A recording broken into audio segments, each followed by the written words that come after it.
वापस। और कल हमने किया था प्रस्थापना कैसे करते हैं, स्वीकृति कैसे करते हैं, और वापस मतलब प्रतिसंहरण इसको कैसे करते हैं। ठीक है, नहीं, कल हमने किया था कि अगर हमें प्रस्थापना की सूचना देनी है या स्वीकृति की सूचना देनी है, या प्रस्थापना या संस्वीकृति को वापस लेना है, इसकी सूचना दी है, तो हम अब किसी कार्य के द्वारा या लोक के द्वारा करेंगे। ओके,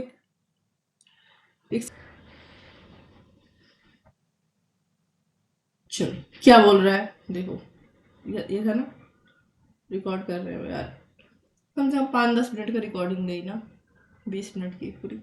ठीक है, तो ये वाली पूरी रिकॉर्डिंग चली गई है, फिर से रिकॉर्ड करना पड़ेगा और हम नए पेज से कर लेंगे। चलो यहीं से करते हैं। ठीक है, तो नए पेज से नहीं करेंगे तब भी ठीक है, क्योंकि ये वो कल वाली क्लास में हमने पढ़ा हुआ है, तो कल वाला क्लास का ही है एक्स्ट्रा, तो उसको रिकॉर्ड नहीं करेंगे दोबारा हम। फिर से एक बार ये शॉर्ट में देख लेते हैं। कल 3 और 4 में हमने पढ़ा था कि प्रपोजल और एक्सेप्टेंस या प्रतिसंहरण को जब चाहो वापस लिया जा सकता है, ये पढ़ा था।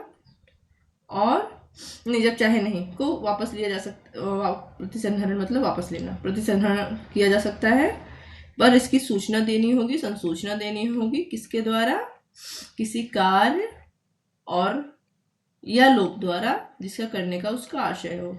Okay, very good. But section 5 कह रहा है कि कब आप किसी प्रस्तावना या स्वीकृति या संस्वीकृति का आप प्रतिसंहरण कर सकते हो, जब मन कहे तब नहीं कर सकते। फॉर एग्जाम्पल, अगर हम रिकॉर्ड करेंगे तो फिर से उसमें ऐड कर देंगे, नहीं तुम लोग का पीछे हो जाएगा। ठीक है, हाँ, तो हम क्या देख रहे थे, कब कर सकते हैं ना। तो एक्स ने वाई को लेटर लिखा, वाई ने रिप्लाई किया, वाई ने रिप्लाई किया थ्रू लेटर। ठीक है, एक्सेप्टेंस का लेटर पारेषण के क्रम में डाला, इसकी पहुंच से बाहर निकल गया, ये रहा लेटर। ओके, जैसे ही लेटर डाला, लेटर इसके विरुद्ध पूर्ण हो गया, स्वीकृति पूर्ण हो गई। क्या पूर्ण हुई, स्वीकृति, संस्वीकृति या स्वीकृति, एक्सेप्टेंस, प्रतिग्रहण, जो भी कहना चाहो। ठीक है, और जैसे ही लेटर इसको मिलेगा, संस्वीकृति इसके विरुद्ध पूर्ण हो जाएगी। आप कह रहे हैं कि कब प्रस्ताव को वापस लिया जा सकता है। ठीक है, नाउ एक्स ने वाई को लेटर लिखा प्रपोजल का। ठीक है, वाई ने एक्सेप्ट कर लिया, एक्सेप्ट करने के बाद इसने अपना लेटर लिखा, लेटर लिखने के बाद, ठीक है, ये पारेषण के अनुक्रम में रखने वाला था, मतलब इसकी पहुंच से बाहर जाने वाला था, पोस्ट ऑफिस में डालने वाला था। ठीक है, लेटर को अगर इसने लेटर को पोस्ट ऑफिस में अभी नहीं डाला या इसकी पहुंच से बाहर नहीं गया है, ठीक है, तब तक एक्स दूसरा लेटर लिख दे कि मैं तुमसे काम नहीं कराना चाहता, या मैं अपना प्रपोजल वापस लेता हूं, और दूसरा लेटर वाई के संज्ञान में तब तक आ जाए। ठीक है, ठीक है, सेकेंड लेटर वाई के संज्ञान में आ जाए, जिसमें एक्स अपना प्रपोजल वापस ले रहा है, प्रतिसंहरण कर रहा है। कब, जब पहले वाले प्रपोजल का जो एक्सेप्टेंस का लेटर था, इन्होंने अभी पारेषण के क्रम में अपनी पहुंच से बाहर नहीं किया है या पोस्ट ऑफिस में नहीं डाला है। ठीक है,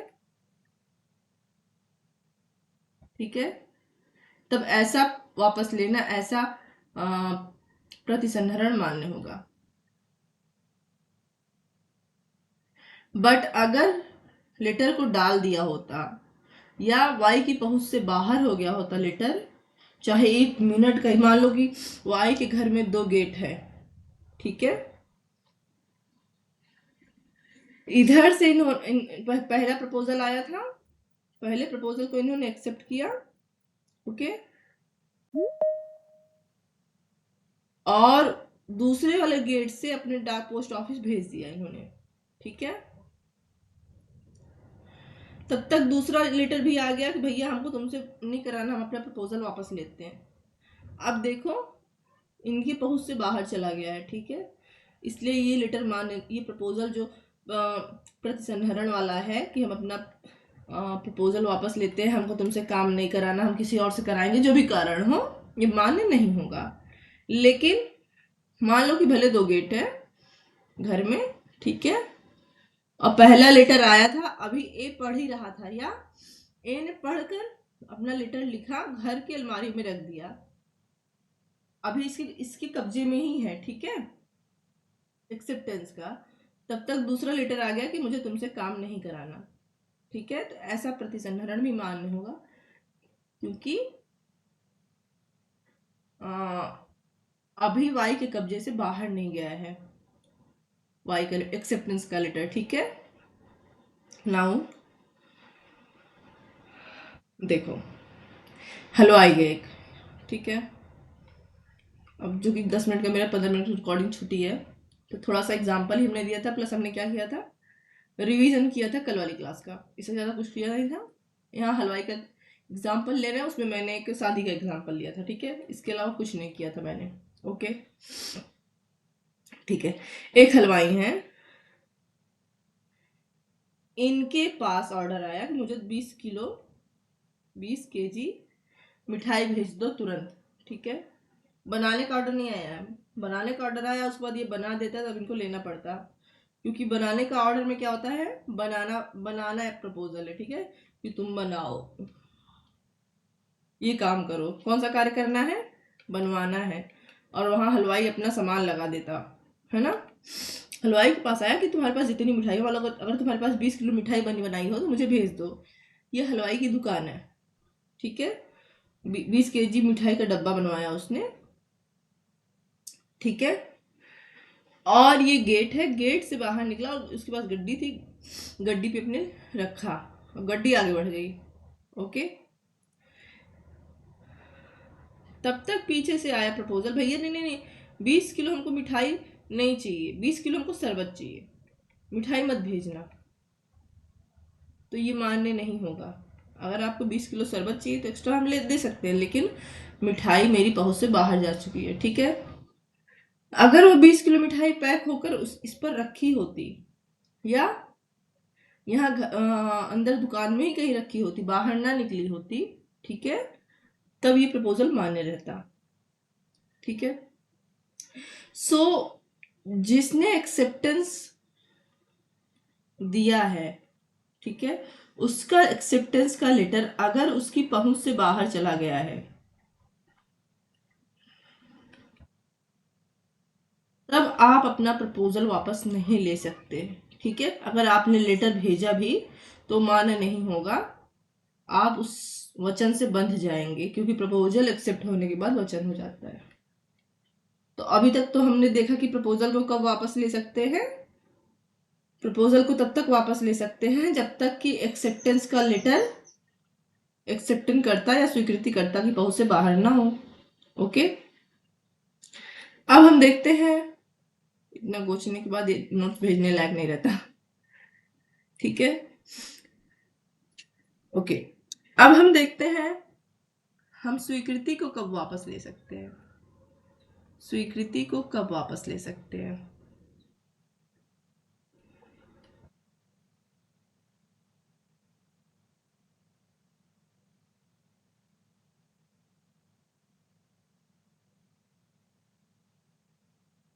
चलो, एक्स ने वाई को लेटर लिखा कि मेरा नल बनाना है, ठीक है, या कोई भी काम करना है, पत्र लिखा, प्रपोजल किया, ठीक है, प्रपोजल किया, एंड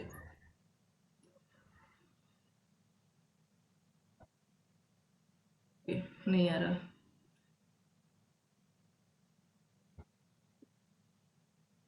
ये प्रपोजल वाई को मिल गया, ठीक है, ओके। चलो, अब जब वाई को ये प्रपोजल मिल गया है, ठीक है, तो वाई भी तो अपना एक्सेप्टेंस लिखेगा, इसने अपना एक्सेप्टेंस लिखा, ठीक है, बना दूंगा तुम्हारा नल, कोई बात नहीं।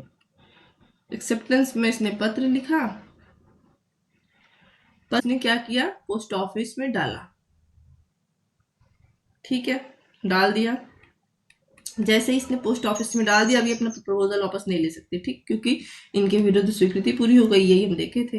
यहाँ हम देख रहे हैं ये एक्सेप्टेंस को वापस ले सकता है। देखो, जैसे ही ये लेटर को पोस्ट ऑफिस में डालता है, इनके विरुद्ध स्वीकृति पूर्ण हो जाती है, बट इसके विरुद्ध नहीं। ठीक है, अभी लेटर इनको मिला नहीं है।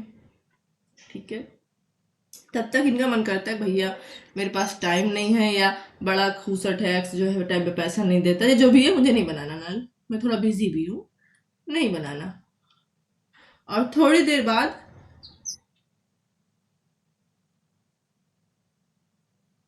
बाद वाई एक दूसरा लेटर भी लिख देता है। ठीक है, और उसको भी क्या करता है, पोस्ट ऑफिस में डाल देता है।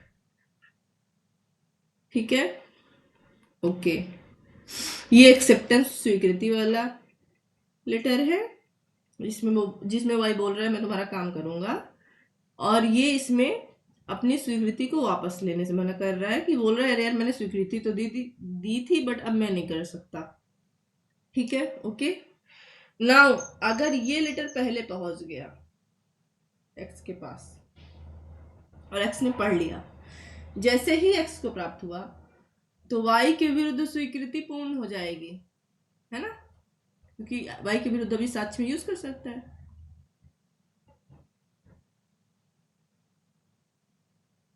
अब ये स्वीकृति वापस नहीं ले सकता।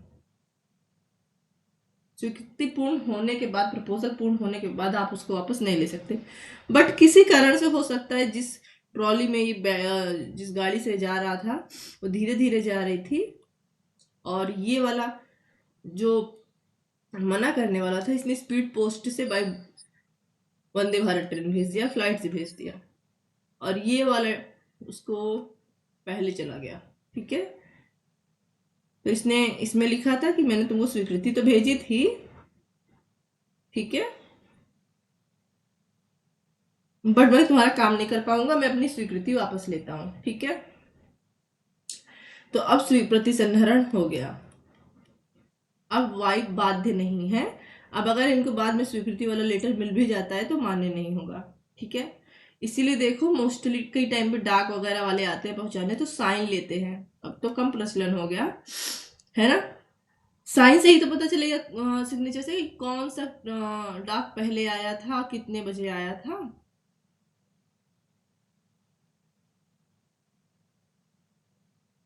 ठीक है, चलो अब इसका रुक जाओ, न्यू पेज से चलते हैं, न्यू पेज से हो रहा है। ठीक है, हम कर दिए। नाउ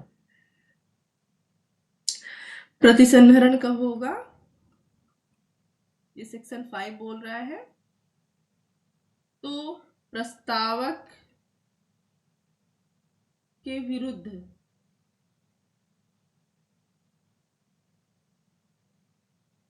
संस्वीकृति पूर्ण होने से पहले, पूर्ण होने से पहले कभी भी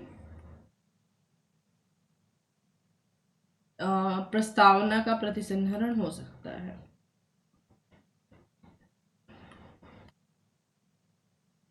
हो सकता है, ठीक है। और स्वीकृतिकर्ता के विरुद्ध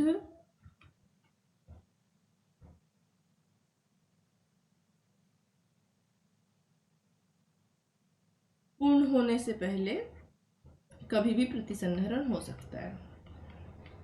ठीक है, थोड़ा सा इसको कर देते हैं। ओके, ये रहा।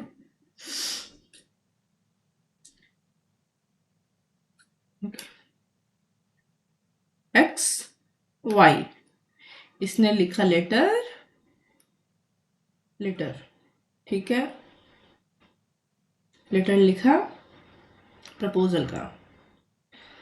अब इसने क्या किया, वाई ने एक्सेप्टेंस का एक लेटर दिया, जो इसके हाथ से बाहर हो गया, मतलब इसकी पहुंच से बाहर हो गया है, जिसमें इसने एक्सेप्टेंस लिखा है। ठीक है, ओके। एक्स अपना प्रपोजल वापस लेना चाहता है, ठीक है। तो अगर ये रिवोक करना चाहता है अपने प्रपोजल को, इसको, तो कब कर सकता है? इससे पहले कि वाई अपना एक्सेप्टेंस अपनी पहुंच से बाहर रख दे, पोस्ट ऑफिस में डाल दे, ठीक है। उसके बाद नहीं कर सकता, ठीक है, ओके। अगर वाई एक्सेप्टेंस का लेटर अभी नहीं डाला है या एक्सेप्टेंस का लेटर अभी बनाया भी नहीं, ये अपने पास ही रखा है, और तब तक उसके पास रिवोक होने का या ये प्रपोजल को वापस लेने का लेटर आ जाता है, तो अब इसको एक्सेप्टेंस का लेटर भेजने की कोई ज़रूरत नहीं है, ठीक है। चलो, इतना हमने कई बार समझा, ठीक है। सेकंड थिंग है ये, बट अगर इसने अपना एक्सेप्टेंस डाल दिया है तब इनका रिवोक किसी काम का नहीं है, ठीक है। नाउ वाई ने एक्सेप्टेंस डाल दिया, ठीक है, इनकी पहुंच से बाहर निकल गया है और आगे जा रहा है, बढ़ता हुआ जा रहा है, ठीक है। इनके दिमाग में कुछ आया कि नहीं यार, मैंने फालतू में एक्सेप्ट कर लिया, ना मेरे पास टाइम है और ना ही मुझे वो काम करना है। मान लो खेत ज़मीन खरीदने का संविदा थी, मेरे पास इतना पैसा ही नहीं है, मैं खरीदूंगा ही नहीं, या किसी कारण से, बट मैंने तो एक्सेप्टेंस कर दिया है, और अगर एक्स के पास एक्सेप्टेंस पहुंच गया तो मैं विधिक रूप से बाध्य हो जाऊंगा वो ज़मीन खरीदने या वो काम को करने के लिए। तो मैं क्या करता हूँ, फटाफट से अपना लेटर लिख के अपने एक्सेप्टेंस को वापस ले लेता हूँ। तो इसने फटाक से दूसरा लेटर लिखा, ठीक है, रिवोकेशन का, एक्सेप्टेंस को वापस लेने का, ठीक है, एक्सेप्टेंस को वापस लेने का दूसरा लेटर लिखा, और इसमें कहा कि जो मैंने एक्सेप्टेंस ऊपर किया है मुझे वो काम नहीं करना, ठीक है, मैं अपना संस्वीकृति वापस लेता हूँ, रिवोक करता हूँ, प्रतिसंहरण करता हूँ। नाउ इन दोनों में युद्ध है। अगर ये पहले पहुंच गया तो फिर तो भैया वचन बन जाएगा, इनके विरुद्ध भी संस्वीकृति पूर्ण हो जाएगी और दोनों लोग वचन से बंध जाएंगे। और अगर ये पहले पहुंच गया, मान लो कि इसको फ्लाइट से ही भेज दिया, प्राइवेट जेट से भेज दिया है ना, तो फिर ये वचन समाप्त हो जाएगा, भले ये बाद में पहुंचे, इसका कोई महत्व नहीं है। चलो, ये टॉपिक हो गया, अब सेक्शन 6 पे चलेंगे, तब तक हम स्टॉप करते हैं 2 मिनट। किसी को कुछ पूछना हो पूछो, ठीक है। स्टॉप करने के बाद एक बार हमको देखना पड़ेगा कि हम रिकॉर्डिंग कर रहे हैं कि नहीं तो इससे पहले भी कम से कम हमने 10 मिनट का रिकॉर्डिंग नहीं किया, बट यही था, कुछ एक्स्ट्रा था नहीं, है ना। हरण कैसे किया जाता है, बेरेट टफ था, हम पहले बोले थे 2-3 दिन से ज़्यादा कोई टिकेगा नहीं। प्रतिसंहरण कैसे किया जाता है, प्रपोजल या एक्सेप्टेंस को वापस कैसे लिया जाता है, तो दूसरे पक्षकार को सूचना दे सकते हैं, ठीक है। मान लो हमने जो प्रपोजल या एक्सेप्टेंस किया था उसमें कोई टाइम लिमिट बना दी थी कि आप 2 महीने में बताओ कि आप मेरा काम करोगे या नहीं, और वह वही समय बीत जाए, ठीक है। और यदि कोई समय उसमें मेंशन नहीं है तो कोई युक्त समय अपने आप देखने में लग रहा है वो बीत जाए। फॉर एग्जांपल कोई शादी, इसको भी व्हाइट पेपर पे बताएंगे, चलो वर्ड पेज पे। प्रतिग्रहण किसी पूर्वभाव शर्त को पूरा करने में प्रतिग्रहिता की असफलता से या प्रस्थापक की मृत्यु या उन्मुक्तता से, यदि उसकी मृत्यु या उन्मुक्तता का तथ्य प्रतिग्रहिता के ज्ञान में प्रतिग्रहण से पूर्व आ जाए, ठीक है।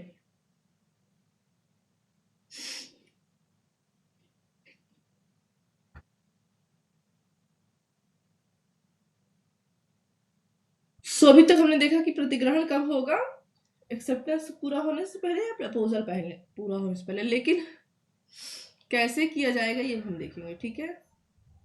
प्रतिग्रहण प्रतिसंहरण वापस कैसे लिया जाएगा, तो सबसे पहले था संसूचना देकर, ठीक है, सामने वाले को कि भैया मैं अपना प्रपोजल वापस ले रहा हूँ, ठीक है, मुझे तुमसे एक काम नहीं कराना, या उस प्रपोजल में कुछ समय वर्णित हो,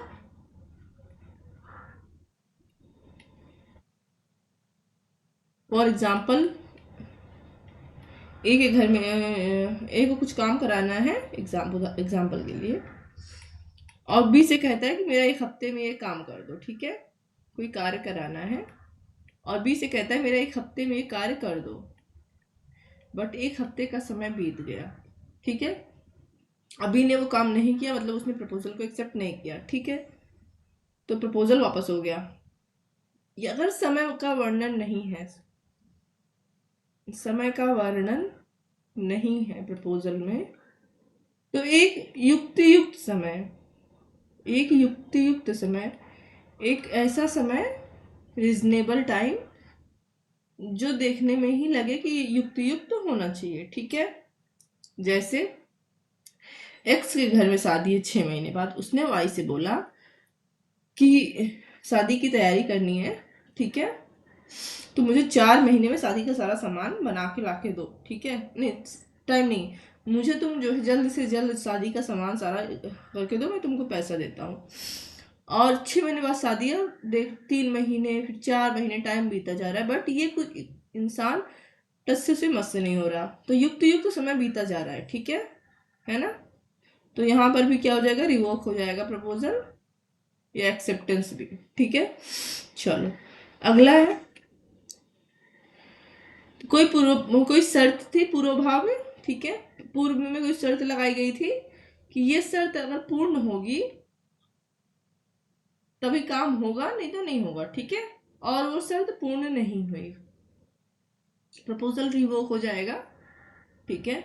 नाउ लास्ट वाला है, जो प्रस्तावक था, ठीक है, या तो उसकी मृत्यु हो जाए, जिसने प्रस्ताव किया था, या तो वो दिवालिया हो जाए।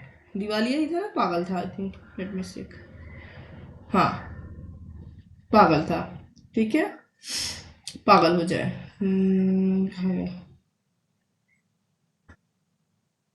पागल हो जाए, ठीक है, क्योंकि पागल व्यक्ति तो संविदा कर नहीं सकता, है ना। या तो मृत्यु हो जाए या तो पागल हो जाए, ठीक है। और उसने क्या किया, प्रपोजल कर दिया है। अब जो स्वीकृति करता है उसको इस बात की जानकारी अगर नहीं है, कब नहीं है, जब वो स्वीकृति कर रहा है। फॉर एग्जाम्पल एक्स बोल रहा है मेरा नल बनाना है, और वाई को इस बात की जानकारी नहीं है कि मुझे लेटर लिखने के बाद प्रस्तावक की मृत्यु होगी। एक्स ने वाई को लेटर लिखा कि मेरा घर बनाना है, और लेटर लिखने के बाद एक्स की मृत्यु हो गई, या एक्स पागल हो गया, ठीक है, या तो इसकी डेथ हो गई और या तो पागल हो गया, ठीक है, उन्मुक्तता हो गई इसको, ठीक है। अब इस बात की जानकारी नहीं है, और वाई ने क्या किया, एक्सेप्ट कर लिया प्रपोजल, तब प्रतिसंहरण नहीं होता। तो फिर संविदा कैसे होगा, वचन कैसे होगा, तब इसके विधिक उत्तराधिकारी बाध्य हो जाएंगे, ठीक है। यहाँ मैंने लिखा है बट बता दे रहे, अंदर देखेंगे हम लोग, ठीक है। लेकिन अगर वाई को पता चल गया एक्सेप्टेंस से पहले ही, क्योंकि बैड न्यूज जल्दी फैलती है ना, कि मुझे लेटर लिखने से पहले ही क्या हुआ था, मुझे लेटर लिखने के बाद एक्स की मृत्यु हो गई है, या एक्स पागल हो गया है, ठीक है। उसके बाद भी अगर ये एक्सेप्ट करता है तो ये एक्सेप्टेंस मान्य होगा, क्योंकि प्रपोजल क्या हो गया है, प्रतिसंहरण या रिवोक हो गया है।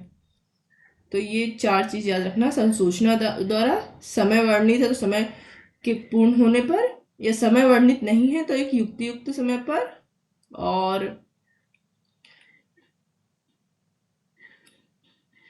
अगर कोई पूर्वभावी शर्त थी उस शर्त के पूर्ण हो जाने पर, ठीक है।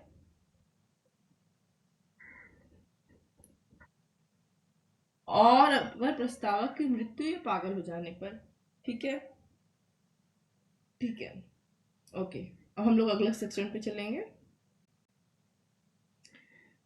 चलो ये इंपॉर्टेंट है, ये भी सेक्शन। प्रतिग्रहण अत्यांतिक होना ही चाहिए, ठीक है, अत्यांतिक और अविशेषित होना ही चाहिए, किसी प्रायिक और युक्तियुक्त प्रकार से अभिव्यक्त होना चाहिए, जब तक कि प्रस्थापना विहित न करती हो उसे किसी प्रकार प्रतिग्रहित किया जाना चाहिए,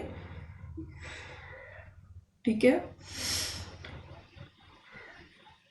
यदि प्रस्थापना विहित करती हो कि उसे किस प्रकार प्रतिग्रहित किया जाना चाहिए, तो प्रतिग्रहण उस प्रकार से न किया जाए तो प्रस्थापक उसे प्रतिग्रहण संशोधित किए जाने के पश्चात युक्त समय के भीतर आग्रह कर सकेगा कि उसकी प्रस्थापना विहित प्रकार से प्रतिग्रहित की जाए। अन्यथा नहीं, किंतु यदि वह ऐसा करने में असफल रहता है तो वह प्रतिग्रहण को प्रतिग्रहित करता है। ओके, चलो। तो अत्यांतिक का मतलब होता है कि जो हम एक्सेप्टेंस कर रहे हैं, जो हम कोई प्रपोजल एक्स वाई को कोई काम करने को बोल रहा है, तो वाई उसको स्पष्ट रूप से क्या करेगा, एक्सेप्ट करेगा। ठीक है, अत्यांतिक रूप से और अविशेषित रूप से, बिना कोई शर्त है। ठीक है, क्योंकि अगर आप शर्त लगाते हो तो प्रपोजल समाप्त हो जाता है।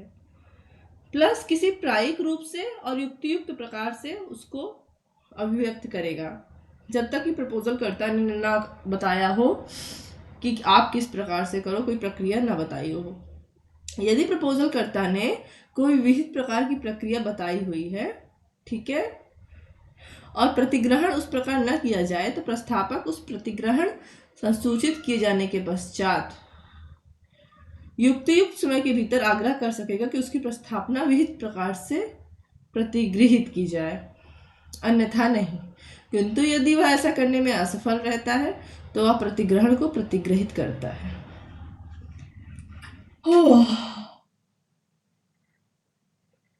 चलो भैया, न्यू पेज ले लें, इसी रहते हैं।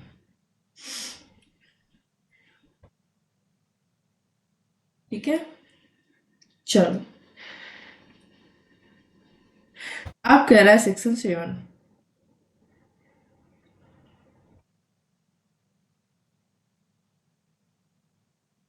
चलो, सेक्शन 7 है, ये कह रहा है कि अगर आपने स्वीकृति दी है तो वो पहला अत्यांतिक होनी चाहिए और दूसरा अविशेषित होनी चाहिए। ठीक है,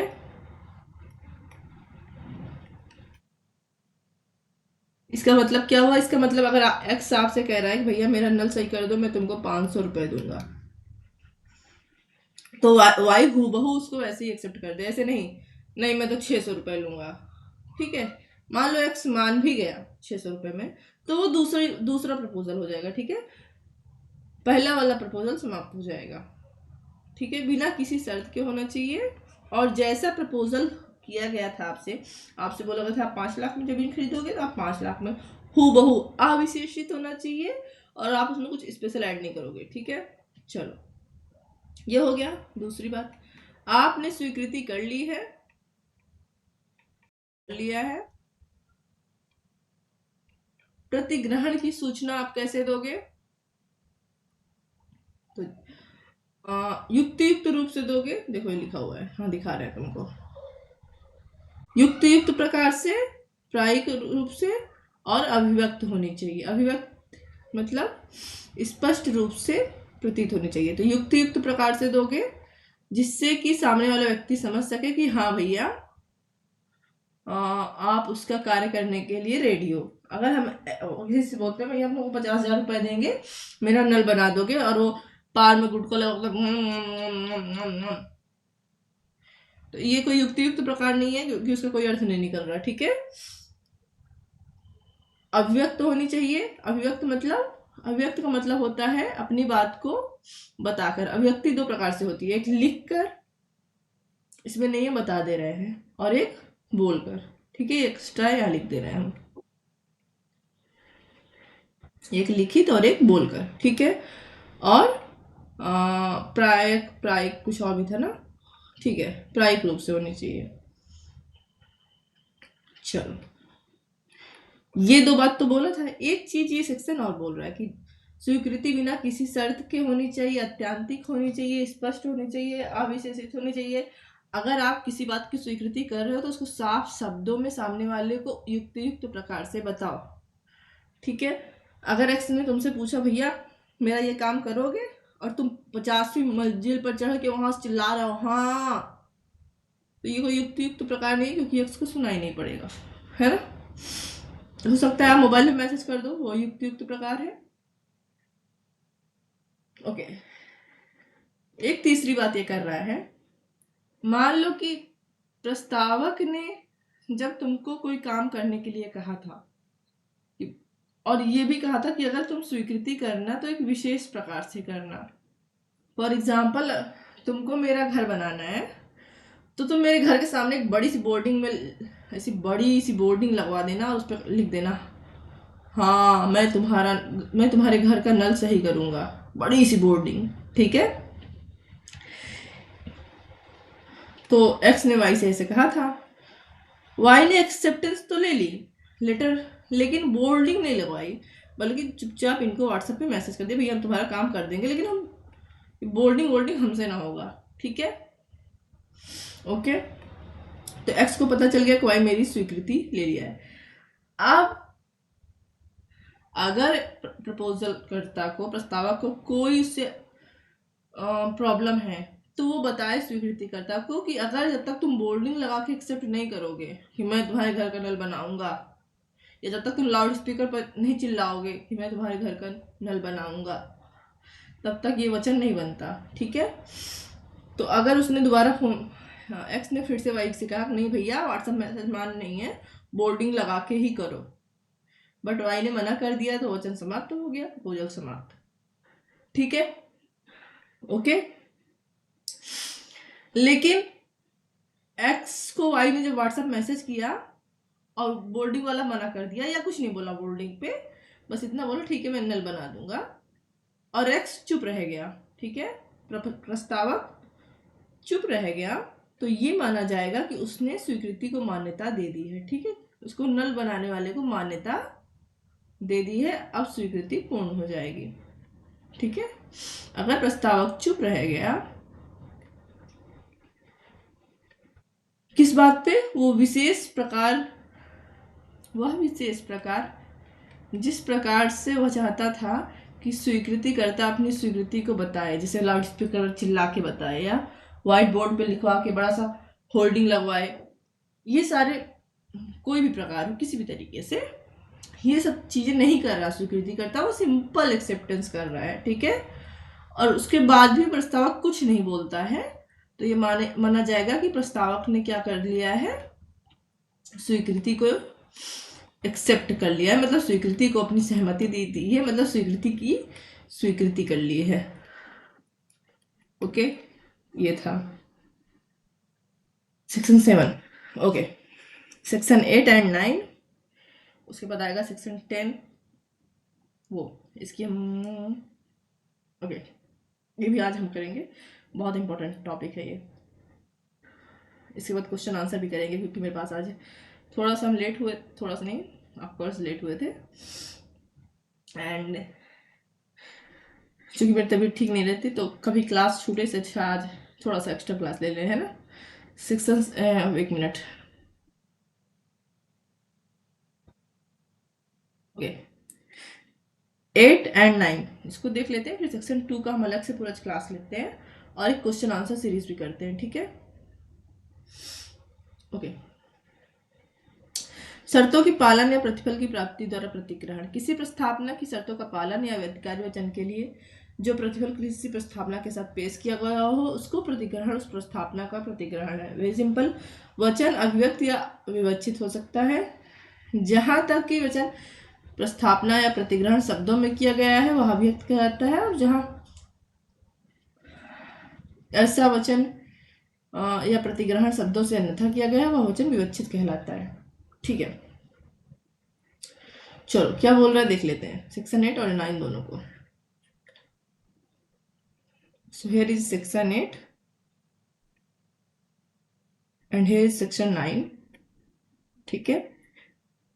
ये कह रहा है प्रपोजल किया गया था, ठीक है, ओके, उसके साथ कोई शर्त लगाई गई थी कि अगर आप ये काम कर दोगे तो मान लिया जाएगा कि आपने एक्सेप्टेंस कर लिया। मान लो एक्स कहता है वाई से तुम मेरे खेत में काम करोगे और वहां फावड़ा रख देता है, ठीक है, अगर मेरे इस एक्स वाई से कहता है क्या तुम इस फावड़े से मेरे खेत में काम कर दोगे, वाई कुछ नहीं बोलता और जाके फावड़ा उठा लेता है, उसने शर्त पूरी कर दी, मतलब एक्सेप्टेंस दे दी, ठीक है। या प्रपोजल के साथ जो कंसिडरेशन था, प्रतिफल था, ठीक है, उसको एक्सेप्ट कर लेना। एक्स वाई से कहता है क्या तुम मेरे खेत में काम करोगे और करोगे, बदले में 500 रुपये ये तुमको मिलेंगे। वाई जाता है उससे 500 रुपये ले लेता है। तो जैसे ही वाई ने कंसिडरेशन को लिया, उसने अपना एक्सेप्टेंस दे दिया। ठीक है, चलो ये था सेक्शन 8। सेक्शन 9 क्या था? वचन। ठीक है, ओके। सेक्शन 9 कह रहा है वचन। वचन की बात हो रही, तो वचन क्या है? वचन या तो अभिव्यक्त होगा या तो विवक्षित होगा। तो वचन किससे मिलकर बनता था? जब प्रपोजल एक्सेप्ट हो जाता है तब वो वचन बन जाता है। ये हमने देखा था, है ना? तो अब बोल रहा है वचन या तो अभिव्यक्त होगा। अभिव्यक्त मतलब अगर हम प्रपोजल कर रहे हैं या एक्सेप्टेंस कर रहे हैं तो उसको अभिव्यक्त कर सकते हैं। अभिव्यक्त का मतलब अभिव्यक्ति का मतलब होता है स्पष्ट रूप से या तो बोलकर या तो स्पष्ट रूप से लिखकर। ठीक है, और या तो विवक्षित रूप से भी हम प्रपोजल कर सकते हैं या एक्सेप्टेंस कर सकते हैं। विवक्षित रूप क्या होता है? इंप्लाइड रूप क्या होता है? तो हमने क्या किया, सामने वाले ने कहा भैया छत पे चढ़ोगे, थोड़ा टंकी साफ करनी है, 200 रुपये दूंगा। कुछ नहीं किए, से हिलाए चल दिए। तो क्या करना, मान लो फॉर एग्जाम्पल इशारे में चुपचाप व्यवहार से कोई काम करना। ठीक है, तो प्रपोजल और एक्सेप्टेंस या तो अभिव्यक्त होगा और या तो विवक्षित होगा। इस सेक्शन याद रखना, इस सेक्शन से ये पूछा जाता है कि प्रपोजल या एक्सेप्टेंस मतलब वचन कैसे होगा। ठीक है, ओके। अभी हम लेंगे 10 मिनट का ब्रेक। 10 मिनट के बाद हम क्लास में फिर से वो करेंगे और उसके बाद हम लोग लेंगे ये वाला चैप्टर। होप कि ले सके 5 मिनट बाद। वेरी इंपॉर्टेंट चैप्टर है, ओके, वेरी इंपॉर्टेंट चैप्टर है। इसके बाद हम लोग क्वेश्चन आंसर सीरीज करेंगे। फिर मेरे से बोलना मत मैम नहीं की। ठीक है, okay. Come to the class. और देखो, भले ही दोनों क्लास आज की है बट हम दोनों का वीडियो अलग अलग सेट करके भेजेंगे। ठीक है, चैप्टर 2 वेरी इंपॉर्टेंट। ये अगर चैप्टर तुमको नहीं आता तो वो कॉन्ट्रैक्ट कभी नहीं आएगा। ठीक है, तुमने परिभाषाएं पढ़ ली। परिभाषाएं क्या थी? मोती थी। ठीक है, मोती मतलब तुम्हारे पास ढेर सारे मोती हैं, नग हैं, बट अगर तुमको पता ही नहीं है कि किस प्रकार से एक सही माला बनेगी या किस प्रकार से एक सही हार को बनाया जा सकता है, नेकलेस को बनाया जा सकता है, तो कितने भी अच्छी मोती तुम्हारे पास है तुम सिर्फ उसको मोती की तरह यूज कर सकते हो, है ना? ओके, चलो, बहुत फिलॉसफी में नहीं जाना हमको। अब देखो, ये वाला चैप्टर मैंने अभी जस्ट किया है, तुम लोग क्लास जरूर देख लेना। इसका हम वीडियो अलग कर देंगे, इसका वीडियो अलग कर देंगे। ठीक है, दोनों इंपॉर्टेंट है। चलो, और इन सारे सेक्शन से तुम्हारे सारे क्वेश्चन आएंगे। चलो, संविदाएं, शून्य करनी संविदा और शून्य करार। तो एक बार हमने जब परिभाषा पढ़ी थी तो वहां देखा था। चलो, कौन से करार संविदाएं हैं? तो 2H में हमने देखा था जी, E, G, H में ही देखा था ना। H में था, I में देखा था। H में, मेरे ख्याल से H में ही है कि जो भी करार विधिता प्रवर्तनीय हो, लीगली लागू किए जा सकते हैं, वही संविदा होंगी, है ना? चलो, तो वो परिभाषा के लिए सिर्फ था। यहाँ पे कुछ और बात हो रही है। तो सेक्शन 10, कौन से करार संविदाएं हैं? सब करार संविदाएं हैं। सब करार, एवरी एग्रीमेंट। ठीक है, एवरी एग्रीमेंट इज कॉन्ट्रैक्ट यदि वे संविदा करने वाले सक्षम पक्षकारों की स्वतंत्र सहमति से किसी विधिपूर्ण प्रतिफल के लिए और किसी विधिपूर्ण उद्देश्य के लिए किए जाते हैं, और आगे उसे शून्य नहीं घोषित किया गया है। ठीक है, नाउ जब हम आंसर लिखते हैं एलएलबी का या कहीं पे भी, तो ये जरूर लिखते हैं कि एक संविदा होने के लिए करार का एक सॉरी थोड़ा सा इसको पतला कर देते हैं क्योंकि मोटा लिख रहे हैं तो थोड़ा सा पेन ले ले रहे हैं। ठीक है, पहला तो परिभाषा लिखेंगे कि विधिता प्रवर्तनी करार ही संविदा होती है, ठीक है। प्लस कौन सी शर्तें पूरी होनी चाहिए, तो सेक्शन 10 की शर्तें पूरी होनी चाहिए। अगर कोई करार है, एग्रीमेंट है, वो सेक्शन 10 की शर्तें पूरी करता है तो संविदा हो जाएगी। क्या है सेक्शन 10 की शर्तें? तो जो संविदा के पक्षकार हैं, ठीक है, उनकी स्वतंत्र सहमति होनी चाहिए, ठीक है। ये हमने देखा था उस दिन कि अगर जबरदस्ती दूल्हा उठा लाए बांध के उसकी शादी करा दिए तो सहमति स्वतंत्र नहीं होती है ना, ऐसा विवाह शून्य करनी हो जाता है। विधिपूर्ण प्रतिफल होना चाहिए। इसका भी एग्जाम्पल हमने देखा था कि मान लो कोई काम तुम करा रहे हो वो इलीगल है। फॉर एग्जाम्पल किसी को तुम पैसा दे रहे हो 10 लाख, भैया मेरा एक काम कर दो, कौन सा काम कर दो, फला व्यक्ति का मर्डर कर दो, तो विधिपूर्ण प्रतिफल नहीं है, ठीक है। तो स्वतंत्र सहमति पहला एलिमेंट बना। दूसरा देखो एलिमेंट हम बोल रहे हैं, अब हम तुम्हारे क्वेश्चन आंसर पे ही जा रहे हैं, ठीक है। जहाँ क्वेश्चन आंसर सीरीज करेंगे वहां आता है परिभाषा लिखिए, परिभाषा के आवश्यक तत्व लिखिए, ठीक है। और जो संविदा की जा रही है विधिपूर्ण उद्देश्य से की जा रही है, ठीक है, ओके। एक्स वाई से कहता है मैं तुमको 500 रुपए दूंगा, ले जाके ये लाठी बांध दो। इसमें कुछ गलत नहीं है, दोनों की सहमति स्वतंत्र है, ठीक है ना, ओके। लाठी बांधना और प्रतिफल भी जो है, लाठी बांधने का काम भी जो है कोई विधि विरुद्ध नहीं है, बट उद्देश्य क्या है ये देखना पड़ेगा। कहाँ लाठी बांधने को कह रहा है?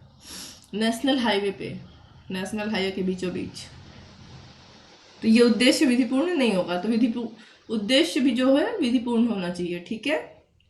ये सब होने के बाद उसे विधि द्वारा किसी भी कारण से शून्य न घोषित किया गया हो उस करार को, ठीक है। तो ये हम देखेंगे, कहाँ देखेंगे आगे, सेक्शन 29 30, जहाँ ये सारी शर्तें पूर्ण होती है, विधिपूर्ण उद्देश्य होता है, विधिपूर्ण प्रतिफल होता है, स्वतंत्र सहमति होती है, बट विधि ही उसको शून्य घोषित करती है, ठीक है।